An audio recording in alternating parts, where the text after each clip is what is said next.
CKiW iRADIO 76 proudly presents the 515 Show with your host, John Sarver. Who's at the 515 door today? All right, so this should be kind of fun. Not a whole lot of people saw this coming. However, is there room for another RA? Maybe so.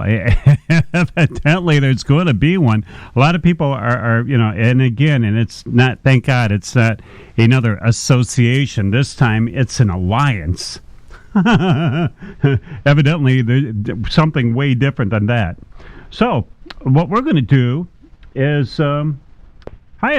Hi, Scott. How are you? I'm doing great. Great. Matter of fact, we just want to make sure that we get you in line here. This is Scott Gardner from the WDRA, and that's not a radio station or a wrestling thing. That is the World Drag Racing Alliance. How are you, Scott? I'm doing great. Beautiful day here in eastern Tennessee. You can't beat it. Yeah, stay out of the rain, huh? Stay out of cold Michigan, right? No, we're high and dry up here. We're just talking about all of our friends down in Tampa.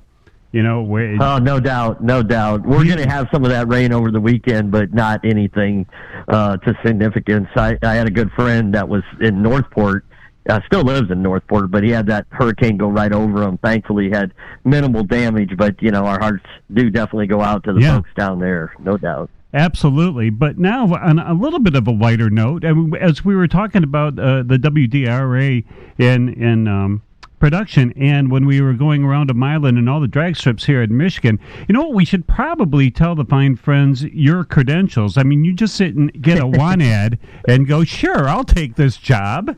I mean, you do have a history. This guy. Well, I do. I do appreciate providing a little background here. And in fact, I was planning on kind of bringing that to the forefront so people kind of understood what I'm doing and who I am and all that type of stuff. So John, I do appreciate asking that question. I've been in drag racing. My wife and I hate to say it's been almost 30 years. That makes me feel really old. But started when you were 10. And operated.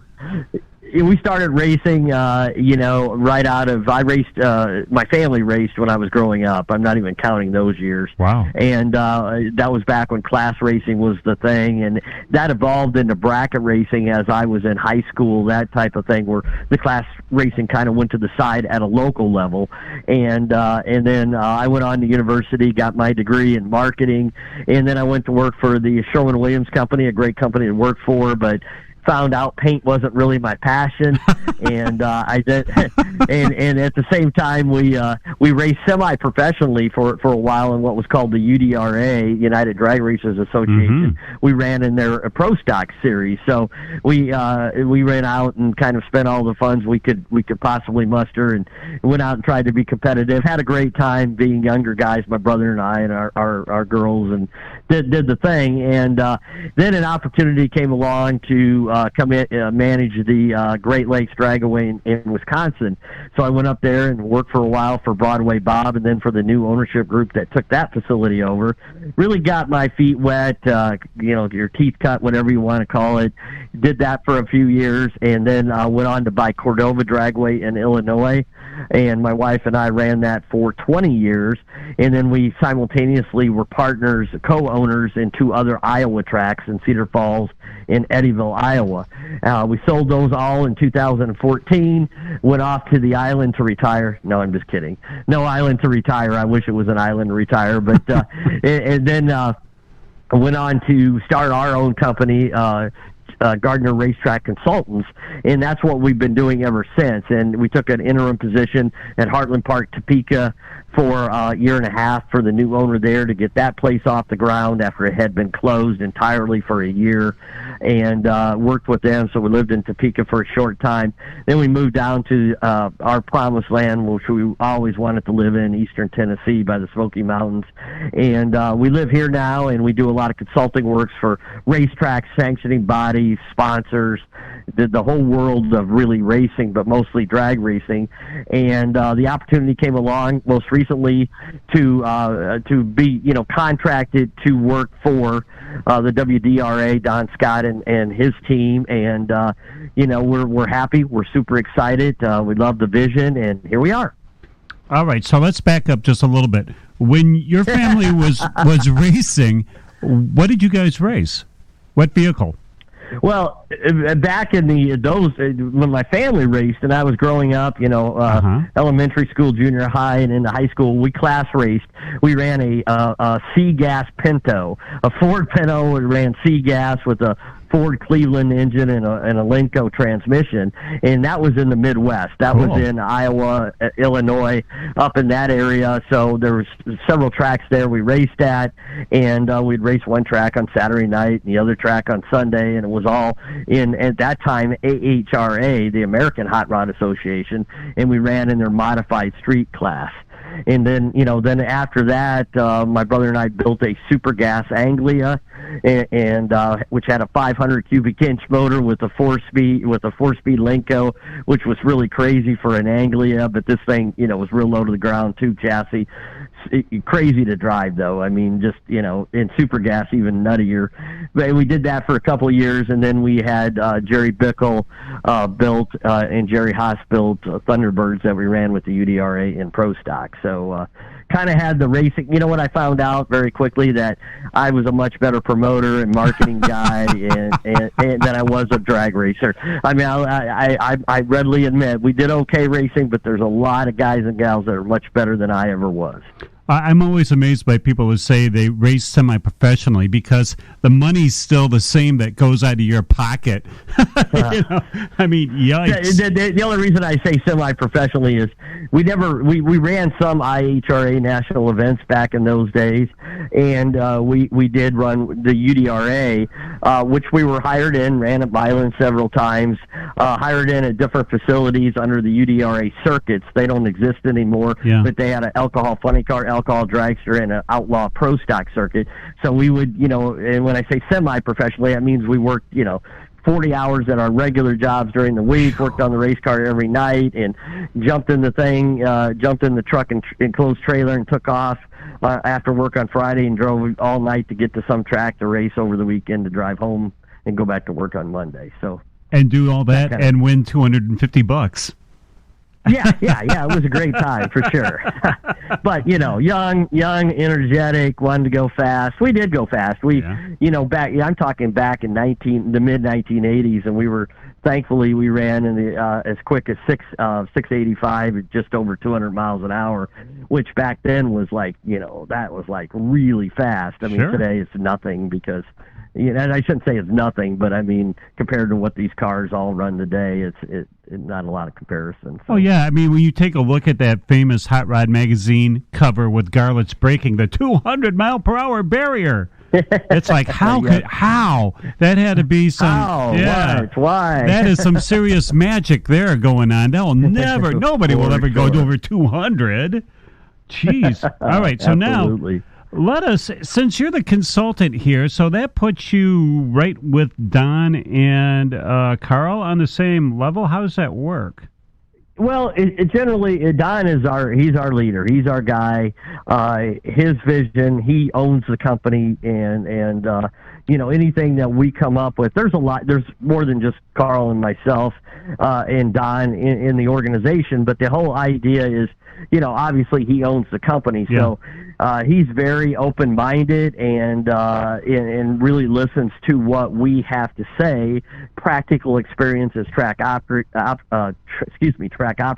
practical experience as racers to bring to the table and say, hey, here's how we think we should, get things done, or how these programs should work, and what we'd like to see and bring to the table.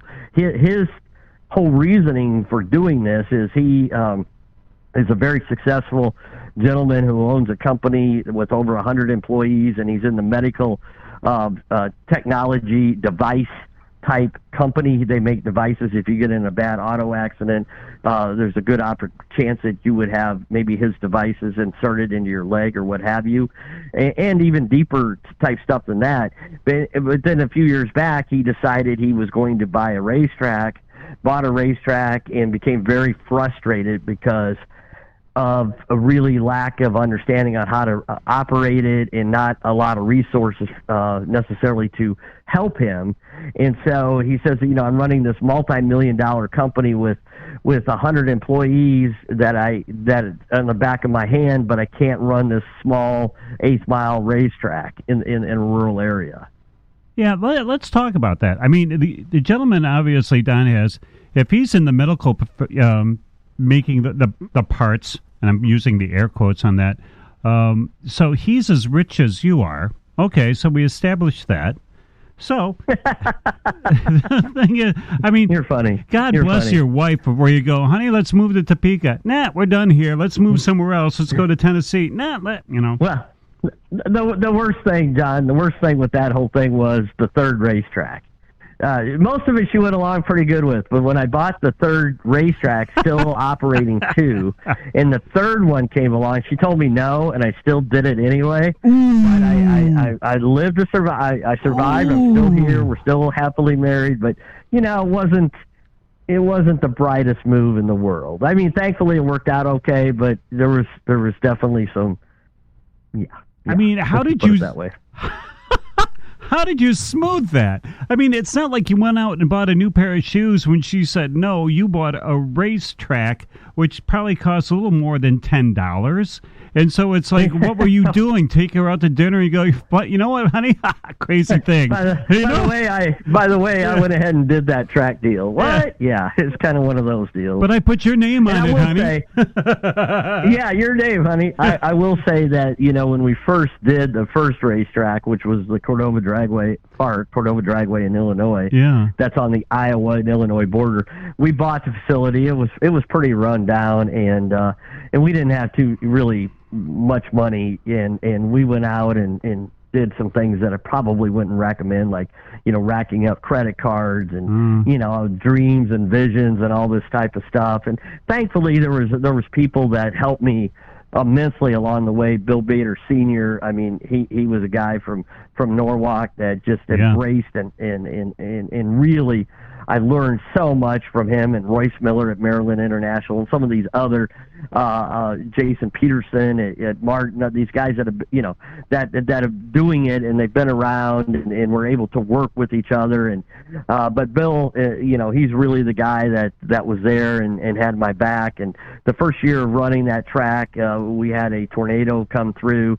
wipe out grandstands, blow out windows in the tower, take down poles in the pit area, and I thought, man, this is the worst decision a person can make, especially with a 1-year-old daughter. Ooh. But, one of those deals. So way to go. All right, so now we take it to the present day, because I can feel the folks going, tell us about the WDRA, doggone it, and not necessarily using those words. Doggone it, what is that WDRA? Well, the World Drag Racing Alliance, the idea behind this is we stand on our own and we do our own things, and we kind of want to do what is our plans, what we think is best, and not necessarily what other sanctioning organizations are doing or whatever. So our foundation that we're building this on, or have really already built this on, is really the racetrack and partnering with the racetracks and helping them succeed with their business plans. And I'll talk about that a little bit differently and a little bit more in a minute. And then, of course, the foundation of what we believe drag racing is, and that's the sportsman racer. And when you break down the foundation, you have to break it to its truest form, and that's the bracket racer. Doesn't matter if it's junior dragster or, super pro top eliminator type racer, what have you. That is the most number of racers in the real core to drag racing. Now, we can take, and we will expand sportsman racing outside of the look of bracket racing, but right now that's where we're at. We're going to walk before we run. We're going to be the best organization we can, and there's many different ways of achieving that goal that we're working on. But we want to make sure that when a track, comes on board with us, we're giving them we're answering the phone at 2:00 in the morning. We're giving them what they need. We have answers to many questions. If we don't, we will find those answers. We've partnered with the best insurance companies that are very well known, Safehold, K&K, the different ones that have been out and have been around the block with different issues and things that happen in the racing world. You know, we understand and we know those types of things. Specifically for a track operator or track owner, we're working on programs of, for a lack of a better term, called national buying programs. And I'll just use, for example, the company I worked for, because that's a pretty easy one that we've put together, Sherwin-Williams. So if you're a member of the Alliance, you could go into your local Sherwin-Williams store and buy like a contractor pricing. Now you still have your own account, or you pay cash, or you do whatever, but you have national type pricing. You don't have to do it as a track operator. Types of programs, whether it's paint, food, glue for your racetrack, supplies you need in-house, soda, beer, all those types of things. Yeah, that's one of the we were really amazed to see that obviously these are all IHRA tracks that are now... up in your area, yes, they're all IHRA that's what tracks. I should have said in Michigan. Nationally, we do have some independents that are coming on board, and we do have some NHRA tracks that are very close to coming on board. So it's not that we're picking on anybody in particular. Not picking on, that's not the right word. I guess we're reaching out to everybody and just saying, hey, this is who we are, and this is what we're doing. We'd love to have you come play with us, and this is what our future looks like, and this is what we're standing behind and building. Well, there's a lot of excitement going around here, and yes, I should have prefaced it by saying, to finish the sentence, that in Michigan, because, and when we say flipped, we don't mean like there was something underhanded going on there. They just decided to go with the WDRA, but when you flipped over the IHRA Track of the Year in Michigan at Ubly, when all four of them went down that fast, we knew that Lapeer was going, we knew that 131 was going, but to get mid-Michigan and Ubly is a hell of a feather in your cap. To have this all done, one of the biggest questions are, and directly from the racers is, these used to be IHRA tracks. Now, here's a couple of questions. One, the difference between the WDRA and the IHRA for racers would be what, Scott? Well, I don't know what the IHRA is doing moving forward, so I can't speak to what the new owner and the new play.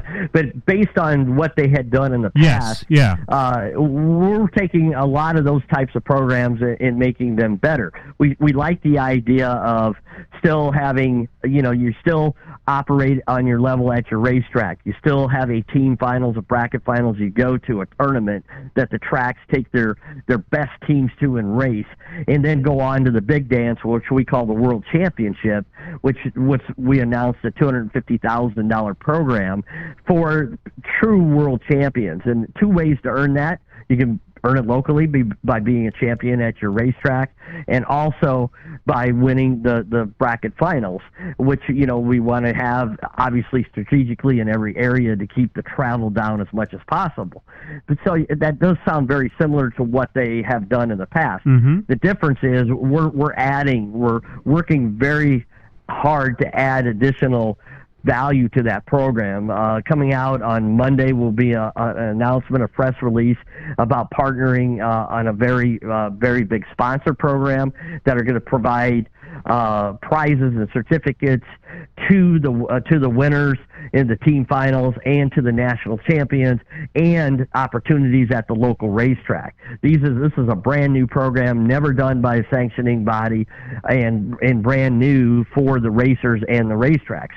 We're trying to do this for a couple different reasons.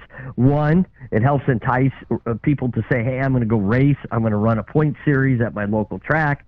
And two, that obviously helps the track operator with bigger car counts, more pit passes, all that type of stuff. And number two then also is it's a better reward for them when they go to the tournaments, whether it's the team finals or at the World Championships. So it's all about building programs, building new opportunities that not only boost at the local level, at you pick one of them, it doesn't matter, Ubly, any of the tracks that are WDRA, and then also having it, move up the ladder as these guys and gals go to the bracket finals or go on to win a world championship. See, and that's what everybody was kind of wondering, too. That was one of the questions that people had. They wanted to know, are you still doing that roundup at the end of the year? Will that still be at 131? Will that be at a different track? How does that work? Well, that's the team finals. That's what we refer to as the team finals. And we will 100% believe, we're 100% on board to be doing that at Jason, at Martin, Michigan. They got a great team of folks there. What a beautiful facility. It's centrally located for everybody over on your section of the country. So yes, that is 100% the case. That team finals will be at that facility. Now, once you go to that team finals and your team wins or what have you, or maybe your drivers win some of the classes as a track operator, that's where those folks that won the classes and along with your track champions get to go then to the next dance, the next step up, which is the World Championships. We don't know exactly where that's going to be yet. We're still, as we get more tracks on, we want to find the best centrally located, nice facility we can have that event at. Why do I got a funny feeling it's going to be in Tennessee somewhere? No, it won't be in Tennessee. Well, it could be, but I doubt it. No, you're funny, but I am so used to traveling all the time. I hardly even look at that anymore. I'm just always like the wind, either in my vehicle or on an airplane somewhere, going somewhere. And I still do, and I should interrupt this whole conversation and say, sure. I am working a lot of hours for the WDRA, but I still work with a lot of racetracks and been visiting with the folks at Milan, although they're NHRA, that's fine. They found a home there, and we want them to succeed. We want them to do well. I want them to do well. Nothing hurts me worse to see a track operator not succeed and can't make ends meet and have to close or cut back or whatever. So, I'm here to pass on knowledge and information. Hope to be right most of the time, probably not always like anybody, but, like I said earlier in the conversation, I've had my hard knocks in the world. I've learned some things the hard way, some things by help from other people, and it's just all about continuing to learn and building teams together. Scott, have you knocked on doors? I mean, we're going to talk about the state of Michigan. Have you knocked on doors of the drag strips up here? I mean, there's a couple of them that, like a Northern, I think is still IHRA, and Onondaga is just Onondaga.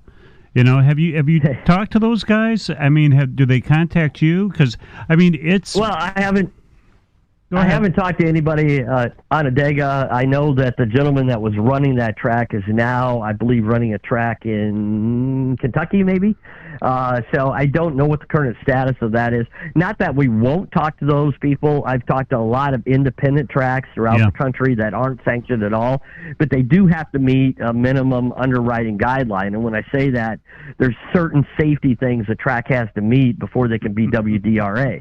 A couple of reasons for that. One being that safety is paramount to any sport, any business, and we have to make sure our drivers are safe and they go to safe facilities. And number two, we're in a pool of insurance. We're getting extremely good rates for our racetracks, and we want that to continue. So we don't want to jeopardize our insurance programs with companies like K&K and Safehold that have been in drag racing for decades by bringing some tracks along that could have issues. And so they have to meet a guideline, which isn't, crazy out of the box type stuff, but keep everybody safe. Scott, you're very diplomatic. All right. So I take it that there will be no WDRA races in War in the Woods or one of those tracks. Good Lord. I would have to know what they have at those tracks. guardrail,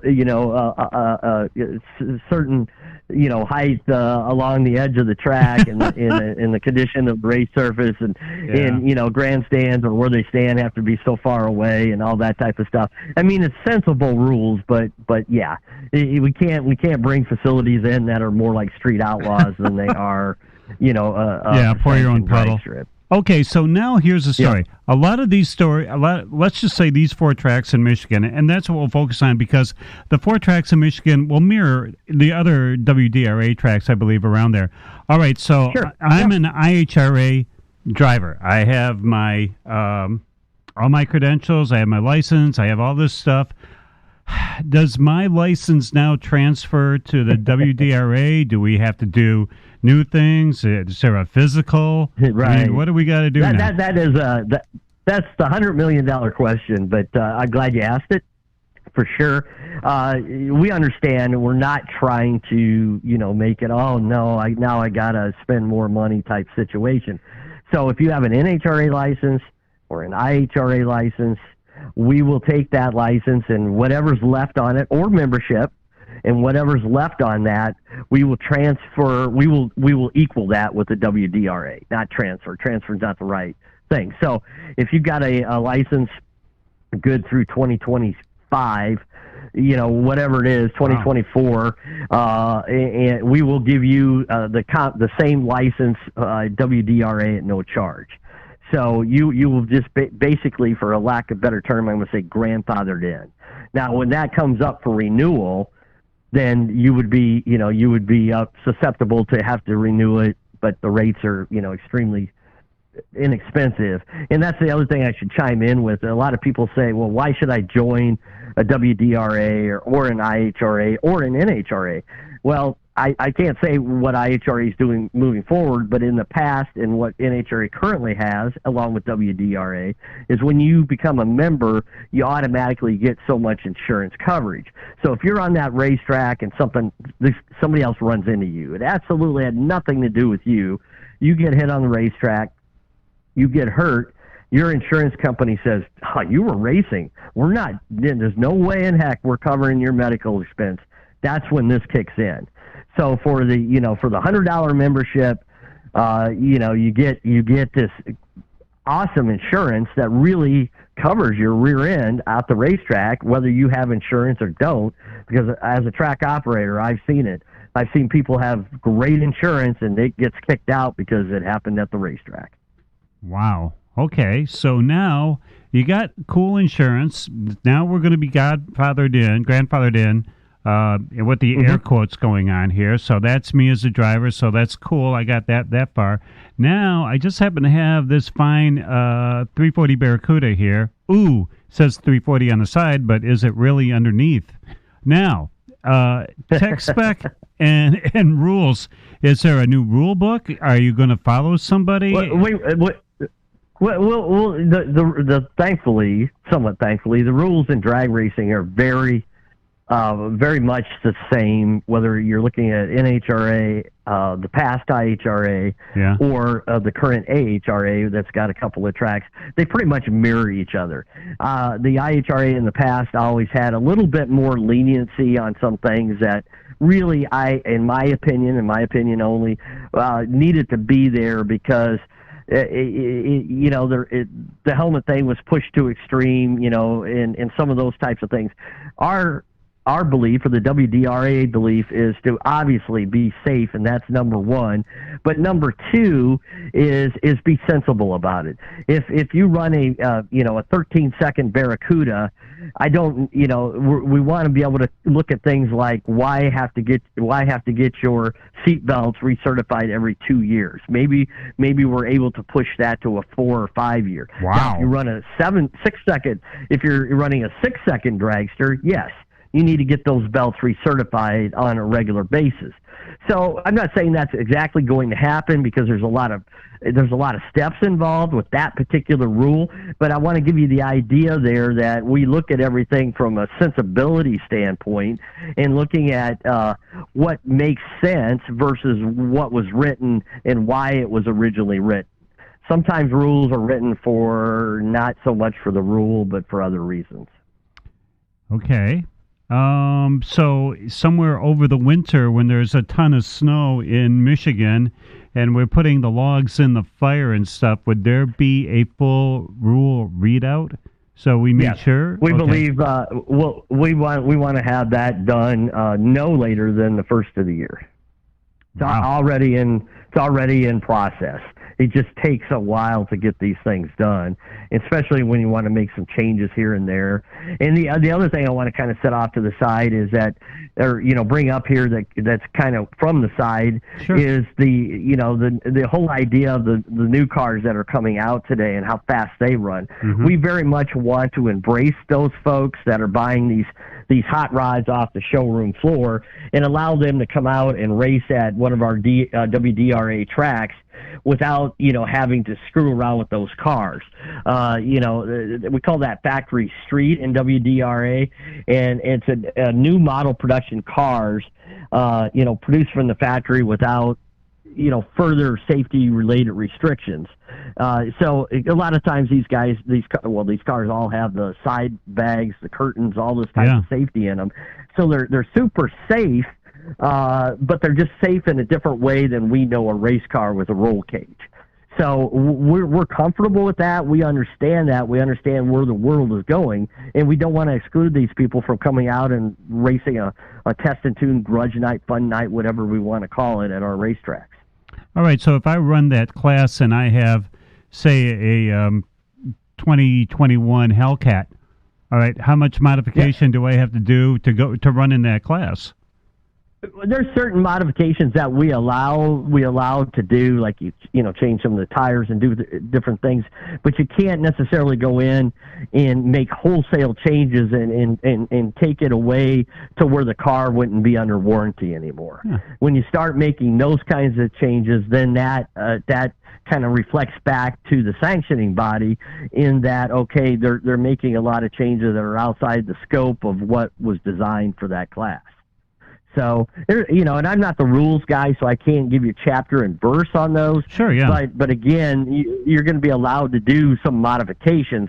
You just can't get too carried away with it because it takes away the spirit of what the whole idea of that program was, is that you bought a car and it's a hot rod from the factory and you want to race it and you're keeping it a hot rod from the factory. Yeah, because I was going to say, we're going to just change the rear tires and a little bit of the tuning, and away we go. Right, and the way we go. That's not the issue. It's when you start, hacking this and changing that and, all these types of things. That changes the whole spirit of the program, and then that moves that vehicle into a different category of requirements for safety. All right, more questions. You got a Tesla class. Something. Go ahead. Yeah, it's basically what's going on is that we have folks that are they're getting hot and heavy with the Teslas, with the E-Mox, with here comes electric hot rods, and there's some RAs that will not. They grudgingly look at them, and so the folks questions that we've had. Go ahead. We know that we have to embrace those, and we actually have a category for electric vehicles. We continue to work on that because that's a segment that's a little challenging, probably the most challenging thing as far as the cars, because we have to make sure that we understand as racetrack operators and safety on how to deal with it if there's an issue with those cars. I'm sure we've all seen, some fires and different situations that are out there. So we want to, we are working on that. We will have a section of the rule book and information. We do embrace that. We will have racing on that level at our tournaments because we know that that is part of the future. My personal opinion, not very in favor of it, but personal opinion goes out the window when you're talking about society and racing, and and I love Don Garlitz. He's a friend of mine, and he's 200-mile-an-hour electric dragster, but and you know, and he's done it all. But you know, it's just you know, sometimes when you've been around the earth as many times as I have, it's hard to change. But I also understand that's something new, and maybe it's going to take off like crazy, and maybe it's not. We all really don't know what that future is going to look like. I do know, though, as a sanctioning body, the World Drag Racing Alliance has to be ready and has to be prepared with programs now for that, to embrace and allow those people to come race at our racetracks. Absolutely. Now, here's some other questions. Pro mods coming to WDRA? At this time, you know, at this time we don't have any thought of professional racing. I mean, that could come down the road, but way before that comes, we have to have our foundation in place and be super strong. What happens sometimes, having been the president of IHRA, I can clearly speak, is you build these programs and you've got a great plan for your, you know, your feature stuff, your pro mods, your funny cars, your top fuel, whatever it is, and you have a really bad year and it rains at, you know, 8 of these events, and you got 8 of them, or rains at 6 of them, or whatever, and it kind of really makes it hard for the sanctioning body to continue to move forward positively. Financially draining is what it is. So our program is built not on that. Our program is built on you know, surviving within the limits that we have put together for the next few years, and obviously people like Jason Peterson and several tracks. You know, the tracks up in your neck of the woods have developed and doing very well with doing their own independent events to that scale. Don't have to be that big. I mean, Ubly did some top fuel stuff this year, and when I said they don't have to be that big, I mean they don't have to be as big as what Jason and team do there.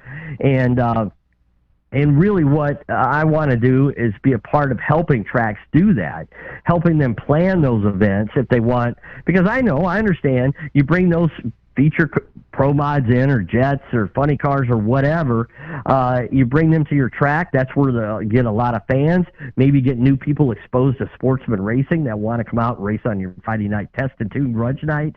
That's all important, plus it creates income for the track.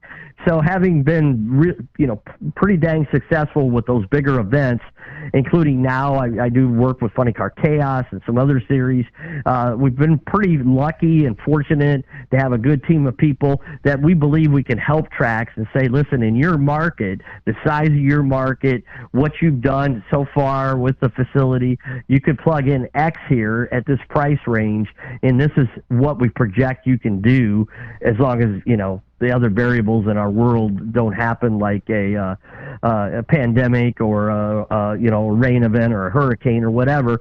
You're probably going to do decent with the event. Yeah, so what folks are now, because I'm reading everything off the email here at CKiW iRADIO 76. Sure. If you have a question for Scott Gardner, and you should, from the WDRA, it's at hotline at CKiW76.com. Folks, and I'm going to paraphrase this one, the fastest class that the WDRA is going to have would be how fast? Would be what class, I should say? Right now would be what we call our box ET, and it's called a lot of things in the world of sportsman drag racing. Yeah. Sometimes it's called top eliminator, sometimes it's called super pro. We call that box eliminator, meaning delay boxes are legal in the WDRA world. But that doesn't mean our rule book will still have information on top fuel dragsters and funny cars and all that type of stuff. So we'll still have all the specs and all that information. We just don't have an active class that we're producing for those cars to come race at this time. Will we over the course of time? I can't say yes, can't say no. We have to see how this goes. We're 100% right now focused on the Sportsman Foundation and the racetrack operator. All right, so now we have Don is the head honcho. Is he the only owner? He is the exclusive owner. Yes, he is. Okay, only because I know we were talking with folks, with drivers at strips all around there. There was, like, consortium owners don't ever seem to work out in drag racing. When you have more than one. Don't ever seem. I think the better answer is they never work out. Yeah, it just unfortunately has never worked in the past. Yeah. I mean, we've seen it repeated over and over. And Don is the exclusive 100% owner. The buck stops with him. But he's very intelligent man. He's very personable. Was a racer, raced in the 990 category, bracket raced his kids, ran junior racers. He's got a big passion for junior racing because his kids grew up through it. And he knows, just like I did when I was a kid, there wasn't anything to race. All we could do was stand there and watch, our parents or family and friends race, and we were like 14 standing at the fence. We couldn't do anything. Because there was no such thing back in those days. So Don is very passionate about that. And what's really cool about him for me, is Don has that same credential of having been a racer, having kids that raced in juniors, having being a track operator, and also being a businessman that has been successful in business and understands business. Scott, if you're a racer that goes to, say, in Ubly or goes to mid-Michigan, and next year there's going to have this brand new WDRA logo on the top of that. Besides that, is there anything that's going to change for the racers? Well, absolutely. I mean, everything we're coming out with, and we're working feverishly because, it's like, Don decided to do this, had to bring, folks together and start building things like what we're announcing next week with a sponsor type program that brings value to the local track level all the way up through our tournament of team, bracket finals and world championship type playoff. We're doing a lot of programs like that. We're coming up with several of them that will affect the racer directly, in that he or she will see, okay, this is new, this is different, this is a better offering than I've had before. It's like any business or any genre of business. One restaurant chain comes out, do very good. A new restaurant chain comes out, adds something new or something different that a lot of people probably would like. So that's what we're doing as well. We're not kicking out the stuff that we know works, but we're also not saying that's our program. We know that we have to build from that and do new things that create, not only make people happy that are current racers, but also entice new people to come into our sport that we dearly love. I mean, we see it, you see it, everybody sees it, the high-profile tracks that have closed, and those are high-profile, and I want to be very clear with everybody. I'm very deep into our business and sport. We actually have more tracks opening than we do closing. Nobody really talks about that.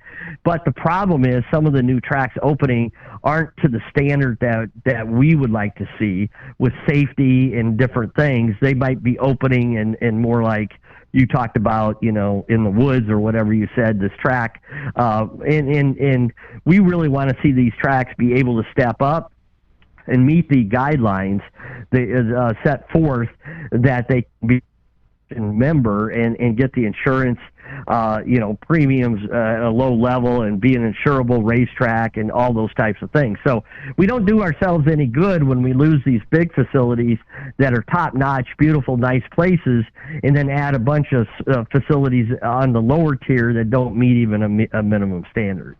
So that's one of the things that we're definitely want to help and be able to help these track operators, come up with the funds in that they can make enough money to put the added safety things at their facility and become a sanctioned track. There's a lot of things, Scott, that you have to do, and obviously it's like you, Don, Carl, everybody's like in a blender, and you hit frappy, and you just like spun all around on so many different levels of things. So you got the drivers, you got the track.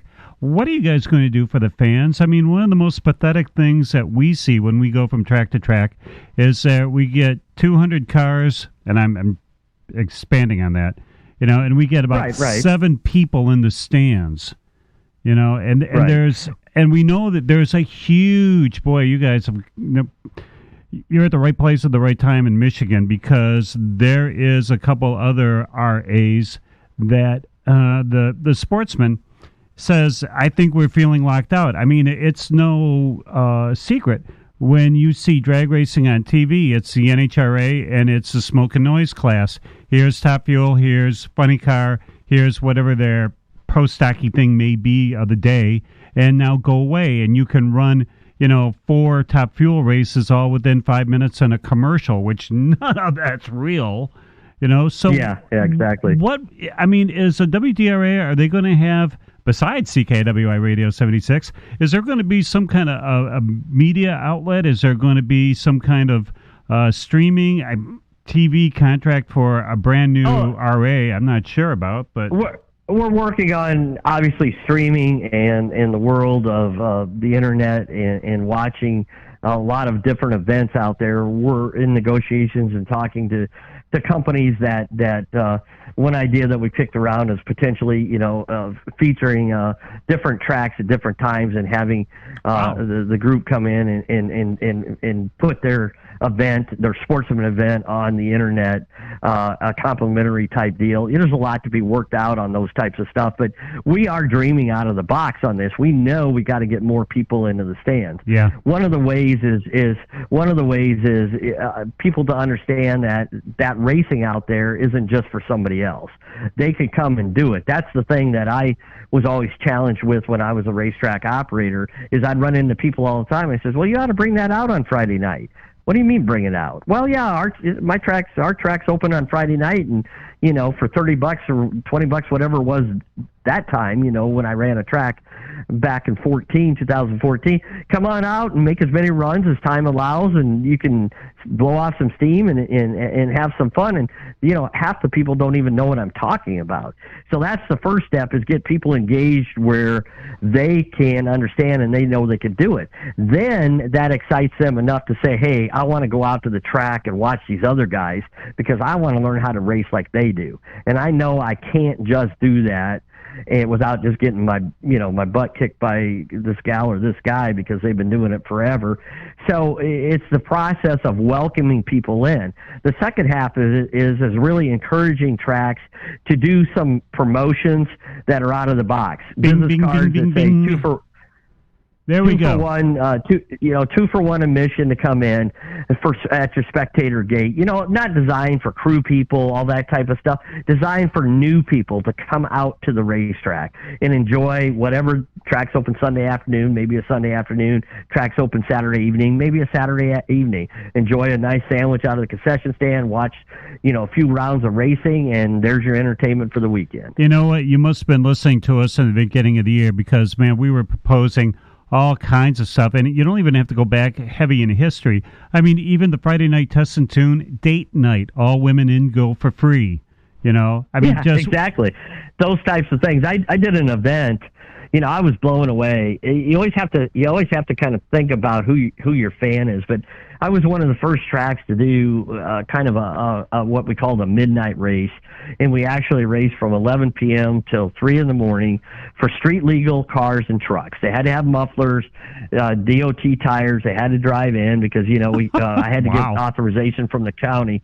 Had to get authorization from the county to do this because we're running at midnight, 1 o'clock in the morning. Yeah. So the first time I did this, I was scared that nobody was going to show up, and we did some promotion on, Facebook and stuff, but even that wasn't big like it is today. We did some commercials on the local station that demographic listened to, and man, lines and lines and lines of cars came in, and we tried not to do them too often to keep them from being special, but we would do it 3 or 4 times a year, and we would have anywhere from really 200 to 300 cars race, and we would literally have 1,000 to 2,000 fans come out at 11 o'clock at night, and they would eat like it was noon Saturday for you and I, right?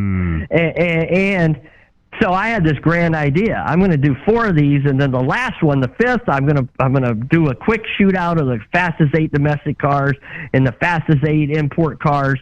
And of course, we did this on a instant green start, so it was like being on the streets, and the scoreboards only showed the mile per hour and all this. And I'm going to do this deal on a Sunday in the fall, right?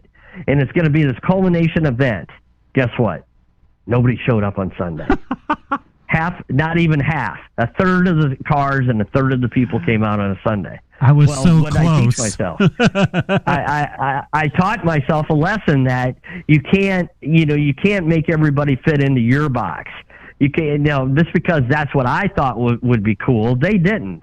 Their whole idea was, man, they're awake, they're energetic at 11 o'clock, midnight, 1 o'clock in the morning. I'm not, but I'm much older. I am at those events because it's like electricity out there with all those people and people, the girls coming in the gate, and one gal was in her pajamas and she goes, "Oh, my friend's calling and says, get out of bed. You got to come out here." And I'm like, that's what racing needs to be.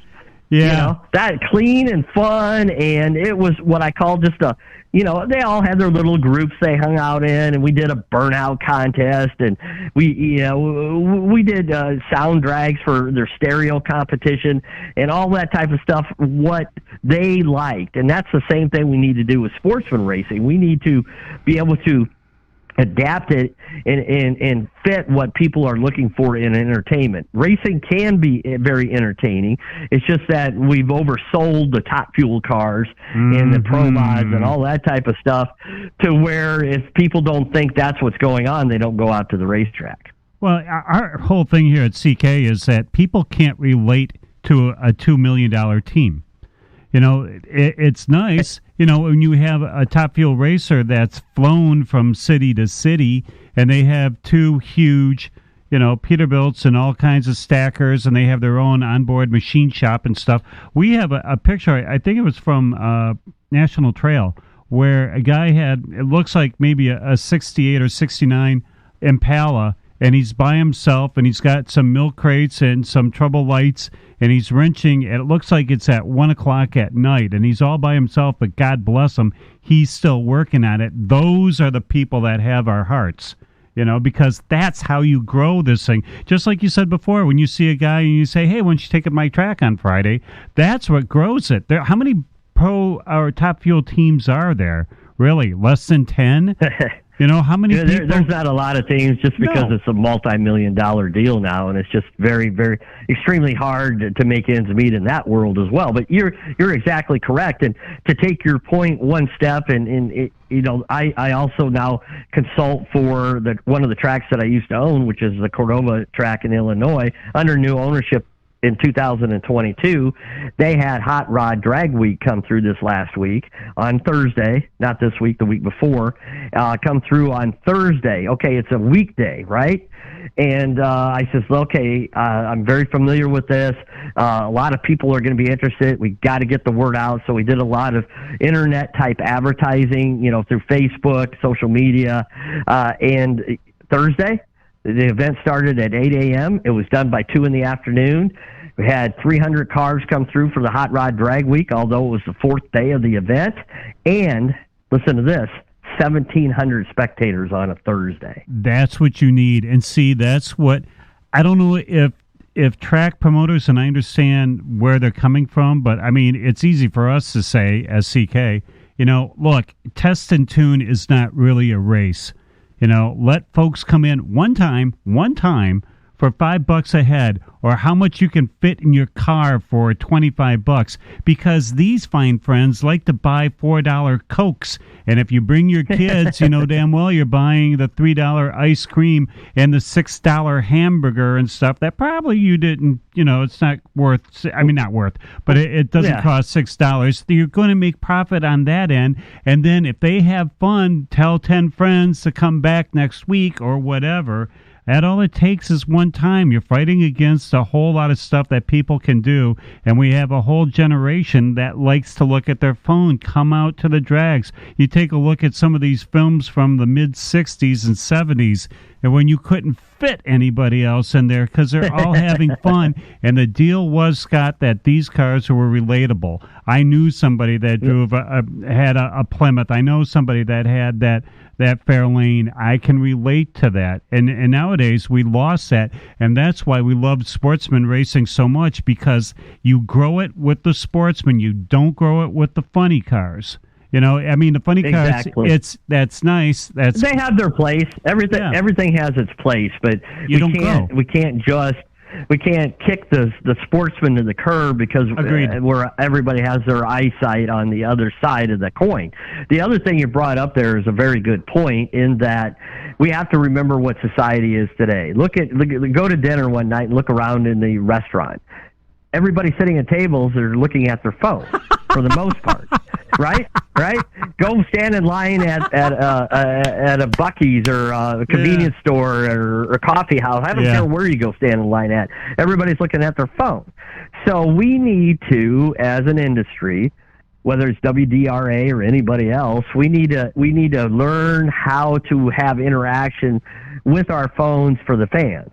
And what that means, putting up the information on their phone, placing bets on their phone, whatever it is, there could be a million different things. We need to have that interaction. We're telling young people, we're telling people in their teens, 20s, even in their 30s, hey, come out to our racetrack, sit in our wood stands and listen to an old guy talk over the PA system. Now, come on. In the sun, I'm an old guy. Baking. Yeah. I'm an old guy. I understand this, right? I announce events. I just very critical to myself right there by saying that. Yeah. But the truth is the truth. You have to be able to adapt, and you have to be able to have interaction areas at your racetrack that when they come out there, they feel at home. And it might not be that we can turn around tomorrow and not have PA systems. I'm not saying anything like that. But I am saying that we have to come up with creative ways that the younger people feel welcome and that they're not walking into a different world when they walk into a racetrack. Yeah, because see what happens, and that was one of our beef with the Fox version of drag racing, is that youngsters, think that you can run 5 or 6 races, go from like eliminations to final round in 30 minutes. With commercials, and it's not that way because there's that lag time between. If you only have 50 cars or something, it's a long day to sit on a wooden plank. You're right, in the sun, and especially if you don't really. I mean, if you bring in a date or somebody, or you just want to try it, and you really don't know the rules. Nobody tells you the rules anymore because there's so many. No. Here's your radial class. Here's your mountain engine class. Here's your. They're like lost.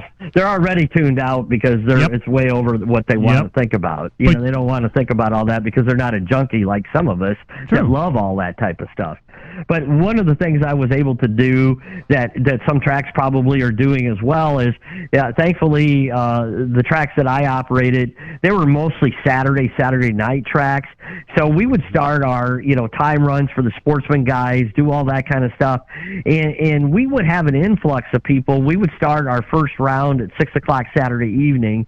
And we would have an influx of people come in between 5 and 6 o'clock. And I'm not talking hundreds of people, but maybe a couple hundred would come in, and they would come out and they would spend the evening because they did like it and they felt it was very cool. And I think the idea behind that was that we promoted and marketed that you don't have to come out at noon and be there all day for the time runs.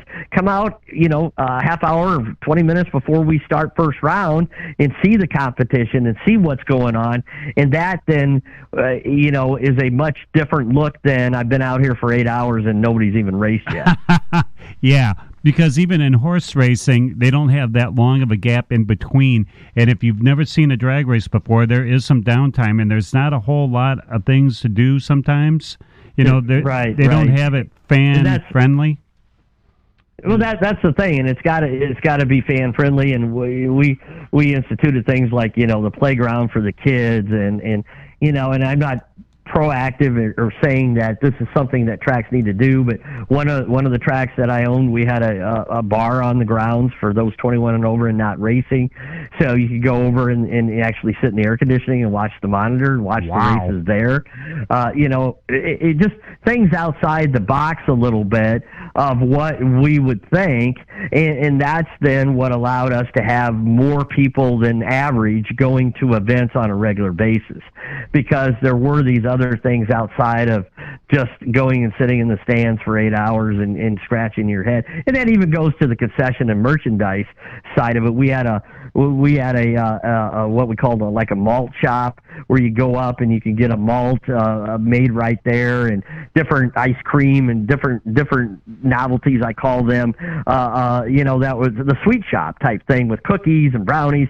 So and then with the concessions, we did more. Sure, people love the burger, fries, brats, hot dog, whatever. Mm-hmm. But we would do stuff deeper than that. So it felt like, hey, I had a guy tell me one time, and I learned from it. He says, I love to come to the track, and I love to go in. I park my car, and I go up, and I get a cheeseburger, and I get fries, and I go sit in the stands, and I watch racing for an hour, and I go home. But he said, I love it. Yeah, that's what I love to do. Well, it wasn't just he went to the racetrack and sat in the stands. You had to listen to what he said. He went to the concession stand, got himself a cheeseburger and fries, and then went and sat in the stands. Yeah, I mean, that's the way to go. You'll be pleased. I don't know how much you know about Mid-Michigan, but they got, like, the reason why you go to Mid-Michigan, besides being a beautiful track and everything, their ice cream is outstanding. See, that's perfect. Yeah. I love tracks like that. When I consult with racetracks, I tell them, you need to have a special. You need to be known for something. Taco nachos over at this track. Whatever they are. Frito pie over at this track. Ice cream at this track. You have to have your hook that everybody says, man, I like to go out there a few times a year, watch the cars, and they got the meanest foot-long hot dogs you've ever ate in your life, or corn dogs, or ice cream, or whatever it is.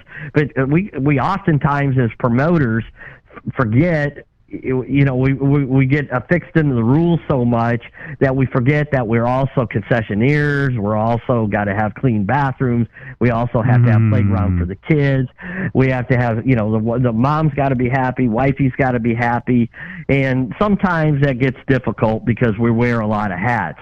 And I understand that because I was there, but that's why with WDRA, we want to be able to help the track operators understand those types of things that might not. Some do, obviously, and help them to say, this is how you improve and get more people to come to your track. This wouldn't be all that tough to do, but you were talking about track announcers. You have one of the best in Ubly. Mr. Janowick is, Nick Janowick is wild. Between him, Alan Ward from Australia, does some stuff at 42. I mean, these are guys that get the crowd going, and they're outstanding. There's other folks that do the same thing. And unfortunately, we've lost the hook on that over the last few years. Yes. There's not that many good people out there like that. There's one question I field a lot from track operators is, I'm doing a special race of some sort, and I don't have anybody to announce it.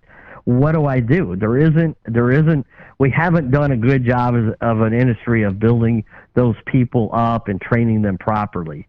And it's more than just calling out numbers over the PA system. It's so much more than that. It is creating that excitement, like you talked about those gentlemen were doing and do on a regular basis. That is the key. And the funny thing is that too, with Ubly, they also have the Ubly Dog, which is a hot dog that is you can't get anywhere else, and you will not eat more than one. But it is something that is made on premise. And, Linda Janowick, who's one of the owners, does it like out of a crock pot. I know Linda, yes. Great. Unbelievable. I mean, that's well worth driving the 2.5 hours up there just for an Ubly. I'll have to get up to northern Michigan and just see, there you go. You got a new fan because I'm hearing about what else they have to offer in addition to the racing I'd love to watch and enjoy.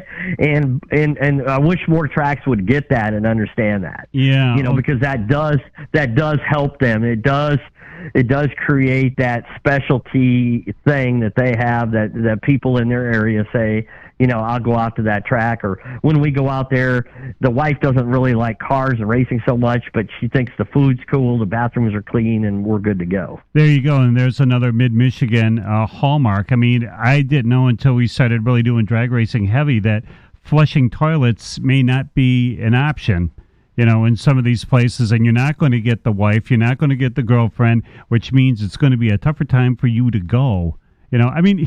Dear track operators, here's our $1 million worth of improvements. Now you just have to come up with the money. Well, that's the thing is we have to be smart about it, and we understand that tracks can't just throw money at But there's a difference between not cleaning and cleaning the bathrooms. So we're not saying throw a bunch of money at it. Just throw some time and effort into it to make sure whatever you have for a restroom is clean. I had old restrooms at the first facility I owned. They were built. The place was built in the 50s, so you understand it's the brick. It's flushing toilets, but it's the block building, and just not up to the world standard that you would want it to be. So when I rebuilt a new restroom, people think I'm crazy, but I built a brand new air conditioned restroom with showers and the whole 9 yards. Wow. But guess what? It was for women. Showers for women. It was a restroom just for women. The new building I built was a women's unit, complete air conditioned, mirrors, brilliant plug-ins, the whole 9 yards.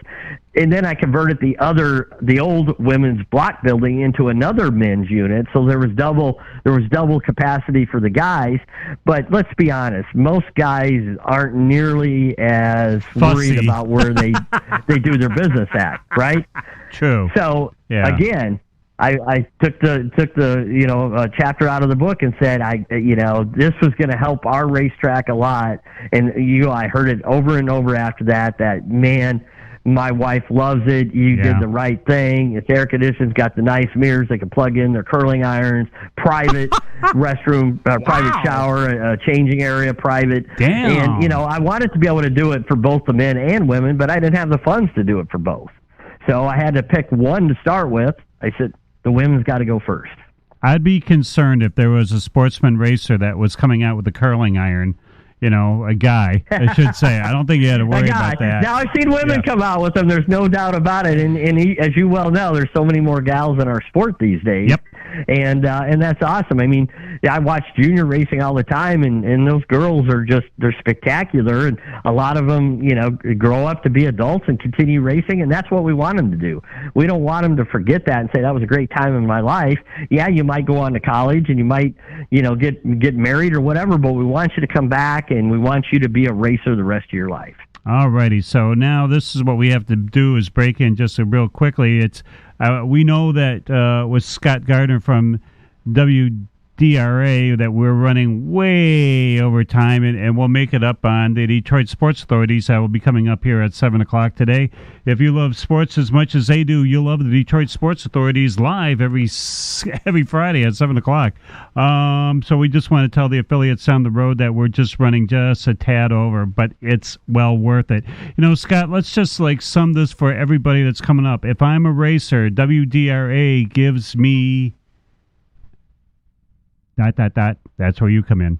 Gives me ... I was waiting for gives me an opportunity to join a new league that really has its eyes and its goals on sportsman racing and helping the racetracks succeed. So that, and that's through new programs, fresh ideas, realistic way of looking at it, also looking to the future with electric vehicles and off the showroom hot rods and all that type of stuff.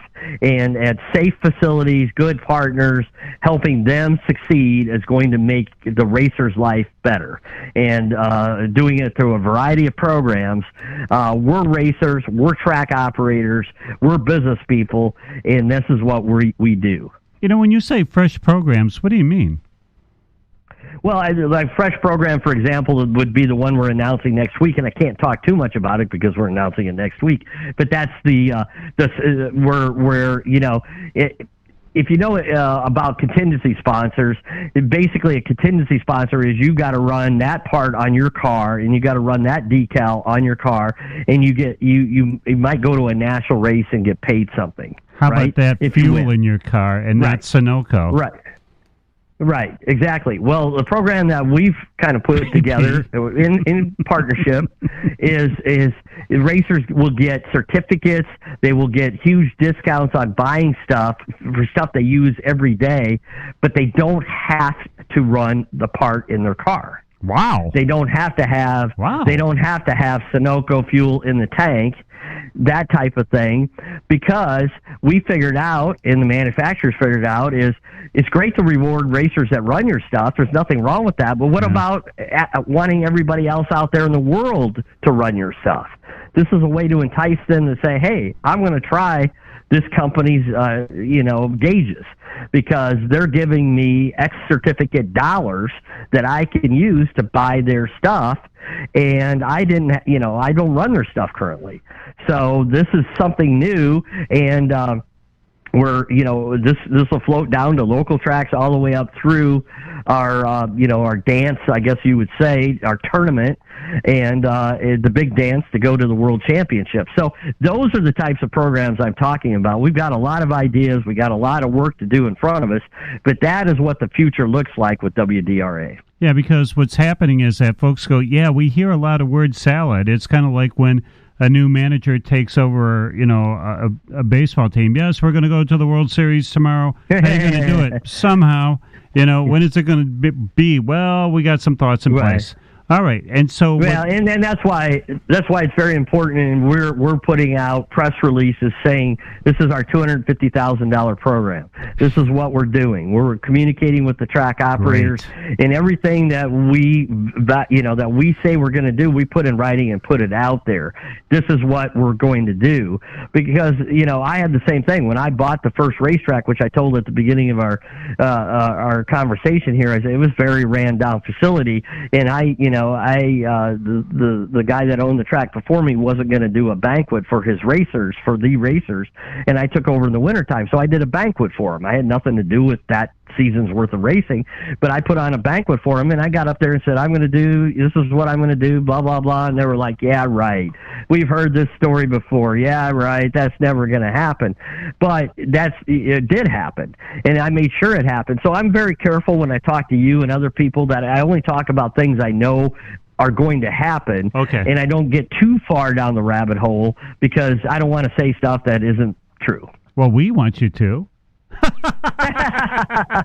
I'm sure. Tell us anything. And then you're just going to put that bar so much higher and make me work that much harder, and the entire team and Don and everybody. But we've got, we're going to continue to keep hitting this, and you're going to see press releases coming out on a regular basis of new things that we're announcing, and we're just going to keep working on it, because this is what we're doing, and this is where we're centered. We don't, as we talked before, we don't have a Top Fuel national event. We don't have a Pro Mod series. We don't have a Pro Stock series. Whatever it is, we have sportsman racing, and that's what we're doing. Yeah, good, because in Michigan, sportsmen feel extremely dissed by the NHRA.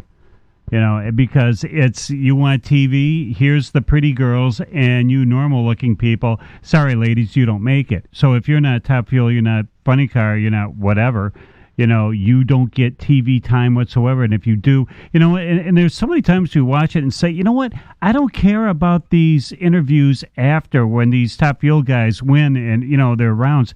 Gives a damn. I understand that they're going on. Could you squeeze in a couple of sportsmen during that time? But evidently they don't. That's the reason why we kind of go, okay. Their business plan is just, I'm not privy to their business plan, but obviously it's pretty much obvious. Different than. Yeah, it's pretty obvious that it's much different than what ours is, and I'm sure they're very successful at what they're doing. It's just different than what we're doing. Sorry. And where we're concentrating. All right, it's just what it is. Quickly, some real questions. We noticed nobody in Ohio yet. Anybody coming along? National Trail? There's several tracks are, they're sitting at what I call on the bubble. They're waiting for the team finals to be over, and obviously some of them have ran, some of them haven't. Some of the tracks are waiting till they talk to their racers at their banquets. Some have committed verbally, haven't sent the paperwork in. At the end of right now, we're very close to 40 tracks. I don't know the exact number, but we're very close to 40. We really believe we'll be at 60 or 70 in probably a month's time. But, everybody doesn't make a decision on a dime. They kind of want to sit it out for a little bit, and I respect that. But I very much believe, some other tracks in that neck of the woods will be coming on board. Yeah, because it seems like there's a huge hole there, and it was like when half of Michigan went that fast, in a blink of an eye. And it wasn't a blink of an eye because, And other areas have done that as well. I mean, the Illinois, Iowa, that whole section kind of went very quickly. Texas is they're just running their tournament this weekend, so their team finals, or they did last weekend, I should say, and there's one this weekend going on, and then there was one that was canceled because of the hurricane coming through South Carolina. So a lot of the operators I've talked to, some of them are like, I want to get through. I want to get through my season. I want to get through the tournament that we're currently running in, and before I make an announcement or I change. And I will say the folks in Michigan are proactive, and I congratulate them for stepping up and moving so quickly. So, yay for Michigan, right? Yeah, but I mean, really, because you take a look at it, and we understood the thing about the having to buy certain things and having to buy certain fuels. I know one track won't do the Sunoco thing. They love their VP folks, and they said, screw this, we're not going in that situation. Okay. And that's really, at the end of the day, we're not going to dictate anything like you got to buy this fuel, you got to buy this or anything. Even with our national buying program we're working on for the racetracks, that's all volunteer program. They could jump on, and it might be a food company they want to buy food at on a national pricing, or they might say, nope, I prefer to buy with my local company, and I know it might cost me a couple bucks more, but that's where I buy from. That's perfectly fine. We're just offering programs that is an opportunity that'll work for some in some cases and others for other cases. All right, so we got more tracks in the horn, so to speak, coming coming by. We have a rule book that will be done at the first of the year-ish. I would assume that you probably want to do that for people. Yeah. Kind of, we'd like to have it. We'd like to have it done before that, but again, I'm not a guy that promises things that don't, that can't necessarily come to fruition. So our deadline in our minds and with people that are working on it is the first of the year. And you got promotions coming in your mind to help out some tracks so they could be more fan friendly. That's absolutely great. Yeah, that is accurate. Correct. I think almost, Scott, that you guys got all three bases covered there. How long really has the WDRA been WDRA? 5 months? Well, Don has been talking about it back and forth with me for a while. Carl's always had an interest and been on the forefront, a forerunner on things that he's done. He did a private, bracket team finals that he organized and different things over the years. So this has been going on for a while as far as talking about doing it. It just that the time came when we felt like it was a time to make a change, and we just saw the what was going on kind of on a national level, and we thought this would be the time, or they thought. They kind of brought me along with it, that this would be the time to do it. So the timing worked out, and we just want to take advantage of the opportunity that's there, and go out there and do the best we can. And hopefully we don't have a big recession and we don't have another pandemic or any goofy stuff come up that we all have to deal with. The question on our lips and the folks that are talking to us is like, we know the IHRA and we know that the new ownership's going in here, but you think, damn, what ticked off Don that much to say, what, screw this, I'm making my own, because that's not easy. I don't think it was an easy decision for him, but he had been thinking about it ahead of time, and before that transaction actually even took place, and really just feeling like that maybe sportsman racing needed to be protected, and track operators needed to be protected, and some new energy and thought needed to be brought into it that might not be brought in from the other group. I don't know, but I do know from the WDRA side it definitely will be. So that's really what he's a man that's done well in his life, and like I said before, he's a Rhodes Scholar. He's very smart, very personable. Scholar. And, yeah, wow, he's the guy, man. Yeah, he's the guy. He's very intelligent. Yet he understands racing, is bracket raced and juniors and the whole 9 yards. And so he's the guy. He's the one you want to lead. You want him to be your captain. There's no doubt about it. I'm telling you, we would have loved to have been on that phone call when he called over to Florida. Guess what, guys? We're leaving. By the way, I'm taking 29 of your tracks with me. Wow. Okay, or 30, I should say now. All right. Anything in the next 3 minutes that we did not cover, Scott? No, I just want to, I probably, but I guess the answer to that is just to thank everybody for their time of listening and open-minded. I know change is hard. Change is hard for me. I am the worst person for change, and here I am asking people to give us a chance and change with us. But because we all become creatures of habit, and some of us more than others, and we do the exact same thing just about on a daily basis. You make our coffee the same we do every morning, or drink our Diet Coke, or whatever we're doing, and so it's hard for people, and we fully understand that. We just want to make sure that we're telling people what we're doing, we're putting it in writing, we're putting it out there, and we're following it up with real people that answer the phone and are there for them. And we don't have Don. Don is committed to this thing, and he isn't looking at this as this is my next money making opportunity in life. Don quite honestly doesn't. This is he's taking a headache on is what he's doing. Yeah, he is. And he's taking it on because he loves the sport, and he loves sportsman racing, and he wants it better for track operators because he was there and he didn't see what he wanted to see. It's amazing because you're right. Nobody gets rich in drag racing. No, if you break even, you're way ahead of the game, and that's what. Because it doesn't matter if you're behind the wheel or you're at on the racetrack. It doesn't matter. It's ask Coca-Cola. Anyways, Coca-Cola. Good God, how did you screw that up, NHRA? Good Lord, in our opinion. Anyways, that's one of the biggest things that people were concerned that, everything they saw from the WDRA is like basically word salad. But now what you did today, Scott, was that you clarified it. Look, folks, would love to tell you, but if we jump the gun and we say, yes, everybody's going to get brand new jackets, and you don't deliver, then it's the eggs on your face. So the reason why you talk in generalities, and I hope not to be talking for you, but to talk to our audience and the folks that are out there in the 74 countries that listen to CKiW iRADIO 76, is that this company is, basically a couple months old, I would say. So, I mean, right.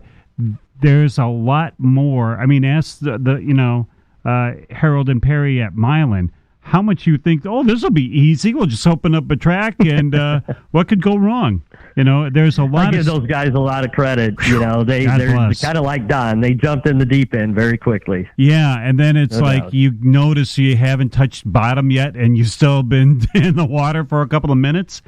So that's the reason we want Scott. Do us a favor, and anything that comes on the line with the WDRA, won't you give us an email or a holler? We'd love to have you back on again. Because there's Michigan, I would say, is a very strong sportsman state.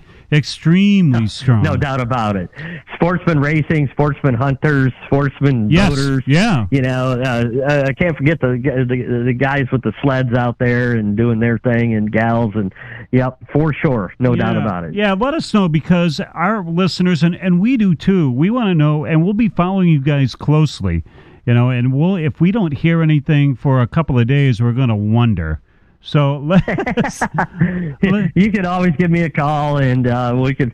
Yeah, I'll definitely get you guys on the chain of press releases and information as it comes out, so you can keep all your listeners up to speed, and maybe we can have Don come on the program here the next time or something, and do those types of things. Yeah, it's because we know that we couldn't get Carl because he doesn't like talking on the radio, even though he will talk for He'll talk on the phone quite a bit. Yeah, he will. I don't want to be on the radio.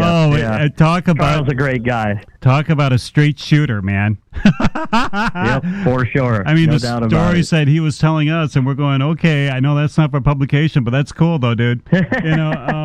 Yeah, put us in the chain, won't you? I mean, because as soon as you know, let us know, and then we'll let all of our listeners know what's going on. Because, again, like we were saying, there's a huge, since 4 of the big tracks in Michigan are now WDRA tracks, they want to know because they're concerned. And they're like, how is this going to affect me? How's this going to affect my car? How's this going to affect my racing? And that's the 3 questions. And once you kind of soothe that and say, look, folks, we got it. It's not going to be radical. I love the fact that you're going to grandfather them in for a while. I love the fact that you're going to be looking at the rules and go, what's common sense rules as opposed to whatever. And these are the things we want to know more about the WDRA, so let us know. Gee, Scott, how about that for over 90 minutes here? Okay. I'm a little dry, but thank you very much. I enjoyed our time, and I appreciate you and everybody that chimed in with questions, and it's all good. Looking forward to the next time. All right, sure. So just quickly, where can they get a hold? Where can they, besides CKiW iRADIO 76, is there a Facebook page, a website? Yes, WDRA is on Facebook and also a website. Just Google it. You'll find it. Facebook the same way. We are building a brand new website, so that's in process. It needs it. Forgive us if it doesn't look up to speed, like you said. Very quickly, things had to be put together. It's nice, but it's not what we're looking for. And, my email is sgardner, Gardner, 5472 at gmail.com. Welcome to email me as well. What more do you need? Scott Gardner, thank you so very much of the World Drag Racing Alliance. Screw that association business. This is an alliance, kids. Thanks, Scott. Absolutely. Thank you. Have a great day, everyone. Bye now, Bye-bye. Scott.